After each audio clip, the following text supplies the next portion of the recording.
और वहीं सीमा हैदर का मामला अब एटीएस के पास पहुंच गया है। एटीएस ने सोमवार को सीमा हैदर, सचिन मीणा और सचिन के पिता से करीब 7 घंटे पूछताछ की।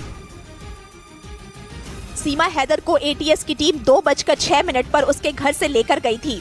तकरीबन 1 घंटे बाद यानी 3:15 पर एटीएस के दफ्तर में सीमा हैदर, सचिन मीणा और सचिन के पिता से पूछताछ शुरू हुई। सूत्रों के मुताबिक शुरुआती पूछताछ में सीमा हैदर से उसके पाकिस्तान से दुबई होते हुए नेपाल और नेपाल से काठमांडू तक के पूरे रूट पर सवाल किए गए।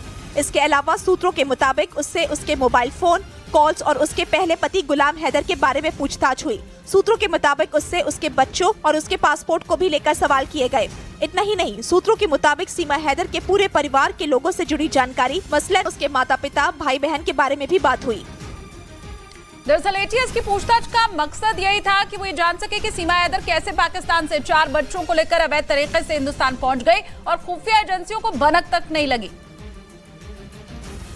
इसलिए 7 घंटे तक सीमा हैदर, सचिन मीणा और सचिन के पिता से एटीएस के अफसरों ने सैकड़ों सवाल किए, जिसमें सूत्रों के मुताबिक वे सवाल भी शामिल थे जिनसे ये जानने की कोशिश की गई कि सीमा हैदर पाकिस्तान में कहां रही। सिंध प्रांत में उसके गांव, कराची में उसके ठिकाने के बारे में सवाल किया गया। सूत्रों के मुताबिक उससे ये भी पूछा गया कि पबजी गेम पर किन लड़कों के संपर्क में थी। नेपाल में 7 दिन तक वो रुकी थी, उसके बारे में भी पूछा गया कि वो कहां रही, किन लोगों से मिली और सूत्रों के मुताबिक सबसे अहम कि किस एजेंट के जरिए वो भारत में दाखिल हुई, ये सवाल भी पूछा गया। सीमा ने जो कहानी बताई थी उसके मुताबिक वो अपना और अपने बच्चों का हिंदू नाम बताकर नेपाल से बस के जरिए हिंदुस्तान में दाखिल हुई थी। एटीएस इस कहानी को भी परख रही है।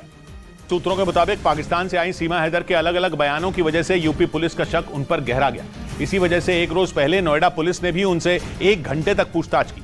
भारत में अवैध तरीके से दाखिल होने के आरोप में 4 जुलाई को पुलिस ने सीमा और उनकी मदद के आरोप में सचिन को गिरफ्तार किया था, लेकिन बाद में दोनों को कोर्ट से जमानत मिल गई, जिसके बाद से सीमा हैदर दिल्ली के नजदीक ग्रेटर नोएडा के रबुपुरा इलाके में सचिन के घर पर रह रही हैं। इस दौरान सोशल मीडिया और मीडिया के कैमरों के सामने सीमा हैदर ने कई बयान दिए और सूत्रों का दावा है कि पुलिस को उनके बयानों में विरोधाभास नजर आने लगा। इसी वजह से रविवार को नोएडा पुलिस रबुपुरा में सचिन और सीमा हैदर से पूछताछ करने पहुंच गई। सूत्रों के मुताबिक पुलिस के आने के बाद सचिन के घर वालों ने दरवाजा नहीं खोला। हालांकि बाद में पुलिस ने दरवाजा खुलवाया और फिर करीब 1 घंटे तक सचिन और सीमा हैदर से पूछताछ की। ये पूछताछ उन बिंदुओं पर थी जिन पर पुलिस को शक था। पाकिस्तान से भारत आई सीमा हैदर के बाद अब बांग्लादेश की जूली का मामला सामने आया। बताया गया कि वो भी सीमा की तरह ही अपनी 11 साल की बेटी को लेकर प्यार के लिए बांग्लादेश से भारत आ गई और यूपी के मुरादाबाद में रहने वाले अजय नाम के एक आदमी से शादी कर ली। अजय की मां के मुताबिक उनका बेटा जूली से व्हाट्सएप पर बात करता था और करीब 1 साल पहले जूली अपनी बेटी के साथ उनके घर आ गई, जिसके बाद उसने हिंदू धर्म अपनाकर अजय से शादी भी कर ली। अजय की मां ने आरोप लगाया कि शादी के कुछ ही दिनों बाद जूली अजय को लेकर बांग्लादेश चली गई, जिसके बाद अजय ने फोन कर उन्हें बताया कि वो 15-20 दिन में आ जाएगा, लेकिन वो नहीं आया और एक दिन उनके फोन पर उसकी खून से लथपथ फोटो आई। फोटो में सिर फटे हुई है, खून ही खून हो रहे। उसके बाद फोन बंद है, ना कोई फोन लग रहा है ना कोई आ रहे। जिसके बाद उसकी मां ने पुलिस में इसकी शिकायत की।